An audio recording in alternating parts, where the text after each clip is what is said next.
শেখ হাসিনার পতনের আগে তার উপরে মানুষের তীব্র অসন্তোষের কথা নাকি ভারত জানতো, কিন্তু তাদের নাকি কিছু করার ছিল না, কারণ শেখ হাসিনার উপরে তাদের তেমন কোনো প্রভাব আর ছিল না। এই কথা বলেছেন ভারতের পররাষ্ট্রমন্ত্রী জনাব জয়শঙ্কর।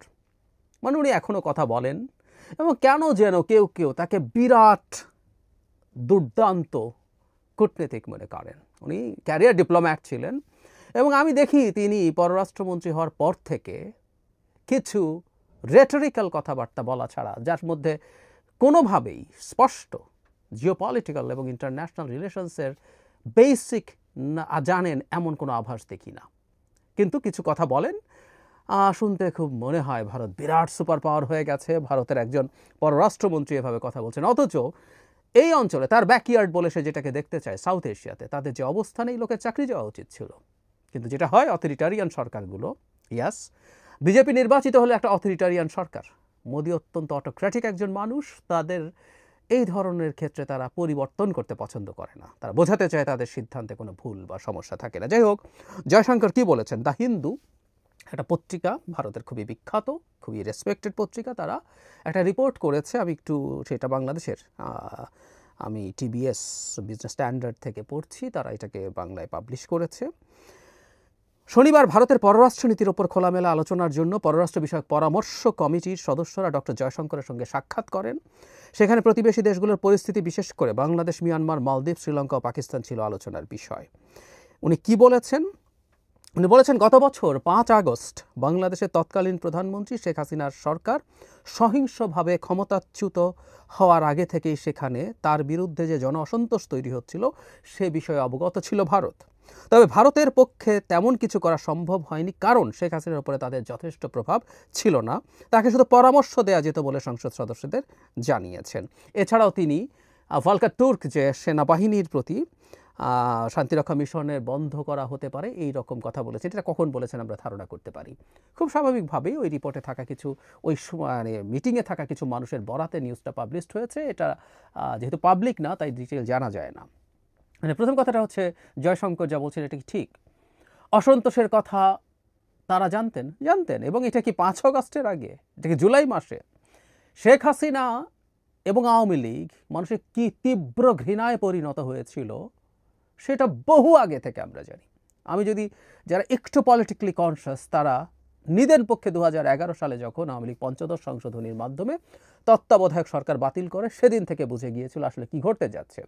যারা তার চাইতে একটু কম পলিটিক্সের খোঁজ খবর রাখেন, তারা 14 সালে যে ন্যাক্কারজনক ঘটনা ঘটল, নির্বাচনে একটা ভোট দেওয়ার আগে, নির্বাচনের স্পেসিফিক ডেটের 2 সপ্তাহের বেশি সময় আগে সরকার গঠিত হওয়ার মতো সিটে ডিসিশন হয়ে গেল। এবং তখন ভারতে সুজাতা সিং, যদিও তখন বিজেপি না কংগ্রেস ক্ষমতায় ছিল, তিনি এসেছিলেন, এবং তিনি এসে এরশাদকে নির্বাচনে ঘাড় ধরে নেওয়ার চেষ্টা করেছে, সব আমাদের চোখের সামনে। এবং এরপর থেকে মানুষের ভোট ছাড়া ক্ষমতায় থেকে আওয়ামী লীগের প্রতি মানুষের ক্রোধ ক্ষোভ বাড়তে একটা পর্যায়ে সেটা ঘৃণায় পরিণত হয়েছে, তীব্র ঘৃণায় পরিণত হয়েছে। এটা বহু আগে থেকে, 14 সাল থেকে মানুষের ভোটাধিকার নষ্ট করেছে। বলা হয় অনেকে তুচ্ছ করে যে আমরা একদিনের রাজা থাকি, একটা দিন আমরা রাজা হয়ে উঠি, তার আগের 1-1.5 মাস বিরাট পাওয়ারফুল লোকজন আমাদের কাছে আসে, আমাদের ভোট চায়, নির্বাচিত হতে চায়, এবং ওই দিন আমরা সিদ্ধান্ত নিতে পারি আমি তোমাকে ক্ষমতায় রাখবো কি রাখবো না। সেই ক্ষমতাটাও যখন নিয়ে নেওয়া হয়, আমি মনে করি আমরা আসলে আর নাগরিক থাকি না। কেউ বলেন আমরা প্রজায় পরিণত হই না, আমরা আসলে কৃতদাসে পরিণত হয়েছিলাম। ফলে মানুষের ঘৃণা ছিল, এটা সবসময় জানা ছিল। ভারত জানতো, কিন্তু পরামর্শের বেশি কিছু করার ছিল না, কারণ হাসিনা নাকি তাদের উপর, হাসিনার উপর এত প্রভাব ছিল। এটা মিথ্যা কথা। ভারত জানতো, না জানার কোনো কারণ নেই, কিন্তু ভারত মনে করত সে বাংলাদেশে যে পরিমাণ নেটওয়ার্ক তৈরি করেছে, তার প্রেজেন্স বিভিন্ন জায়গায় যেভাবে নিশ্চিত করতে পেরেছে, তার গোয়েন্দা সংস্থার এবং বাংলাদেশেরও বেশ কিছু দালাল, সহজ ভাষায় আমরা বলি, রাখতে পেরেছে। পুরো ব্যুরোক্রেসি, পুলিশ, মিলিটারিকে তাদের বিশ্বাস ছিল যারা যেভাবে কবজা করতে পেরেছে, এই তীব্র ক্ষোভ ঘৃণার পরও শেখ হাসিনাকে তারা ক্ষমতায় রাখতে পারবে, এটাই তাদের চিন্তা ছিল। কারণ শেখ হাসিনা তাদের কথা শুনতো না, এটা একেবারে মিথ্যা কথা। আমি একটা উদাহরণ দিই। শেখ হাসিনা 2024 সালে 7 জানুয়ারি নির্বাচন পার হওয়ার পর খুব স্বাভাবিক ছিল তিনি চায়নায় যাবেন।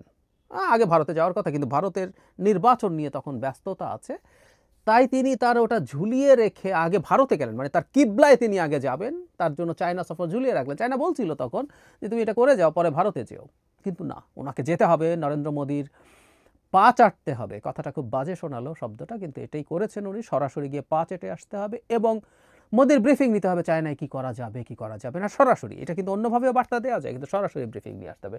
সো শি ওয়েটেড, এবং আমরা খেয়াল করব উনি ওখানে গিয়ে তারপর ফিরে আসার পর, ইনফ্যাক্ট চায়না পরবর্তীতে ক্ষুব্ধ হলো এই কারণে, তিস্তা প্রকল্প ভারত করবে বললেন। এমনকি মোংলা পোর্ট, যেটা পরিচালনার জন্য চায়না খুব সিরিয়াসলি চেষ্টা করেছে এবং চায়নার সাথে প্রাথমিক সমঝোতাও হয়েছে, সেটা থেকেও সরকার সরে আসে। এবং এটাই আসলে হবার কথা ছিল, কারণ আমেরিকা বাংলাদেশকে আর চাপ ওভাবে দেবে না। এই যে 2+2 মিটিংয়ের কথা আমরা বলি, সেখানে আসলে এটাই সিদ্ধান্ত হয়েছিল যে ভারত শেখ হাসিনাকে তার কথা মতো চালাতে পারবে, এবং শেখ হাসিনা অক্ষরে অক্ষরে ভারতের প্রেসক্রিপশন ফলো করছিলেন। এবং এটাই আসলে ক্ষুব্ধ করে শেষ পর্যন্ত চায়নাকে, গিয়ে $5 বিলিয়ন নিয়ে আসবেন বলে, 5 বিলিয়ন না 5 কোটি ইউয়ান কত যেন নিয়ে এসেছিলেন, মানে $5 কোটি মতো যেটা দাঁড়ায়। এবং আর কিছুই হয় না, রীতিমতো এতটাই নেগেটিভ হয়েছিল সেটা, শেখ হাসিনা সফর শেষ না করে ফেরত আসতে হয়েছিল। এগুলো প্রত্যেকটা ভারতের কথা শুনেছে বলে। জয়শঙ্কর আসলে তার পিঠ বাঁচাচ্ছেন। ওই যে বলছিলাম যে এই লোকের তো চাকরি থাকার কথা ছিল না, যে সাউথ এশিয়াতে তার সময় কি বিভৎস পরিস্থিতি হয়েছে ভারতের। কারণ অক্ষরে অক্ষরে ভারতের কথা শুনেই শেখ হাসিনার পতন হয়েছে। অক্ষরে অক্ষরে এই জয়শঙ্কর, নরেন্দ্র মোদীরা যা যা বলেছেন তা শুনেই এই পতন হয়েছে। এখন এটা যদি স্বীকার করা হয় যে শেখ হাসিনা তাদের কথা শুনতেন অক্ষরে অক্ষরে, তাহলে এত আসলে তার আর পদে থাকার কোনো সক্ষমতা থাকে না। যাবতীয় সব দেশে তার পতন হয়েছে, বাংলাদেশেরও জনগণ শত্রুতে পরিণত হয়েছে, কিন্তু সাফল্য সকল দেখাচ্ছিল যে এই রেজিমটাকে আমি আমার সব কিছু খাওয়াতে পারছি, আমি আমার সব কাজ করিয়ে নিতে পারছি একে ক্ষমতায় রেখে। এক ধরনের অ্যাপারেন্ট সাকসেস। ভারতের মতো একটা রোগ কান্ট্রি, একটা, এটা তো আসলে জেনুইনলি একটা সুপার পাওয়ার হওয়ার মতো না, সে একটা পাড়ার মাস্তানের মতো দেশ, সে মাস্তানি করে ক্ষমতা অর্জন করতে চায়। সো তার কাছেও এটা সাফল্য মনে হতে পারে কারো কারো কাছে। সো সেটাও যখন শেষ হলো, despite listening to everything, Sheikh Hasina সব কিছু শুনেছে তাদের। সো এগুলো দায়ভার সম্পূর্ণ তাদের। সুতরাং জয়শঙ্কর আসলে গণতান্ত্রিক, একটা উদার গণতান্ত্রিক সরকার এবং দেশ যদি ভারত হতো, জয়শঙ্করের চাকরি থাকতো না। আমিও মনে করি ভারতের এটা খুব দ্রুত রিয়ালাইজ করা উচিত যাতে এটা হয়, কিন্তু ভারত এটা করবে না। ওই যে বলেছিলাম 56 ইঞ্চি বুকের ছাতির জনাব মোদি, যিনি এটা বড়াই করেন, গ্রেট বিগ একজন পাওয়ার আছে, একজন বিরাট শক্তিশালী পুরুষ আছে, যিনি সব সংকট থেকে দেশকে উদ্ধার করবেন, এই ইমেজটাকে সামনে রেখে যেহেতু তারা তাদের রাজনীতি করে, এটা একটা ফ্যাসিস্ট রাজনীতি তারা করে, তাদের এই রকম ভাবেই আসলে কোনো ব্যর্থতা স্বীকার করার সুযোগ নেই। এবং সেই একই কারণেই আমাদের দিক থেকেও সম্পর্ক খুব সহসা, বাংলাদেশের সাথে চায়না আর যে সম্পর্ক আছে সেটা নিয়েও তিনি কিছু কথাবার্তা বলেছেন। আমি এগুলো নিয়ে খুব দ্রুতই কথা বলবো, কারণ আমরা জানি আমাদের প্রধান উপদেষ্টা চায়নায় যাচ্ছেন, এবং কেউ কেউ বলেন, এবং এটা সঠিকও, যে দেশের ভেতরে নানান অস্থিরতা তৈরির চেষ্টা হচ্ছে তার চায়না যাওয়া প্রিভেন্ট করার জন্য। লাভ নেই আসলে, চায়না যা প্রিভেন্ট করা যাবে না, এবং চায়নার সাথে যা হতে যাচ্ছে সেটাও তাদের সেই দায়ভার নিতে হবে। এগুলো নিয়ে একটু বিস্তারিতভাবে কথা বলবো।